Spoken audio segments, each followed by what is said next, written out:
প্রিয় দর্শক, আসসালামু আলাইকুম। দর্শক, আপনাদের প্রীতীয় শুভেচ্ছা জানিয়ে শুরু করছে আমাদের আজকের প্রতিবেদন। তো দর্শক, দেখতেই পাচ্ছেন আমাদের সামনে এক আপু দাঁড়িয়ে আছে। আমরা তার গল্পটা শুনবো, জানবো আপু কেন আমাদের ইউটিউবের মাঝে আসলেন, তিনি কি বলতে চান। আপু আসসালামু আলাইকুম, কেমন আছেন? আপু আপনার নাম কি?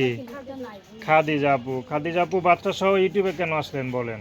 কেন আছে ভাই, কষ্ট করে আইছি, বাবুটার দুধ খরচ চালাইতে পারিনি, বাসা ভাড়া দিতে পারি না, অনেক সমস্যা করে আইছি। বাসা ভাড়া কত? 2000 টাকা। এই 2000 টাকা চালাতে পারেন না? 2000 টাকা তো মনে করেন ভালো রুমও পাওয়া যায় না মনে হয়, ভাঙাচোরা টিন সেট নাকি? আচ্ছা, তো বাচ্চার বাবা কোথায়? বাচ্চার বাবা ডিভোর্স হয়ে গেছে ভাই। ও, ডিভোর্স হয়ে গেছে। আচ্ছা আচ্ছা। তো ডিভোর্স হওয়ার পর এমন একটু কষ্টে আছেন নাকি? ভাই কষ্টে আছে। তো আপনার নিজের বাবা মা আছে? না, বাবা মা নাই ভাই। তো থাকেন কার কাছে? দাদির কাছে। দাদির কাছে থাকেন। তো বিয়েটা কে দিছিল? দাদি দিছে। ও, দাদিই দিছিল। আচ্ছা, তো পড়াশোনা করতে পারছেননি? না ভাই, পড়াশোনা করতে পারি না। করতে পারেন নাই।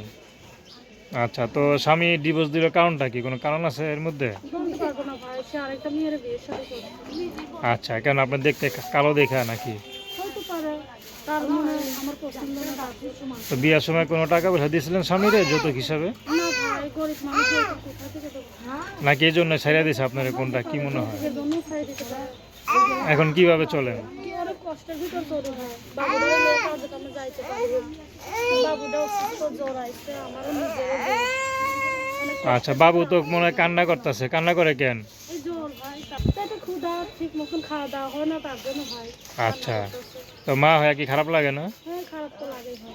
আচ্ছা, তো নাম কি বললেন? খারিজা। তো দর্শক, তার নাম্বারটা হচ্ছে 01868849699। আমি নাম্বারটা আবারও বলছি, 01868849699। তো দর্শক, প্রেম ভালোবাসা, সাহায্য সহযোগিতা, বিয়ে শাদী করা একান্ত আপনাদের ব্যক্তিগত ব্যাপার। আসুন আমরা 5 ওয়াক্ত নামাজ পড়ি, সর্বদা দেশের সেবা করি।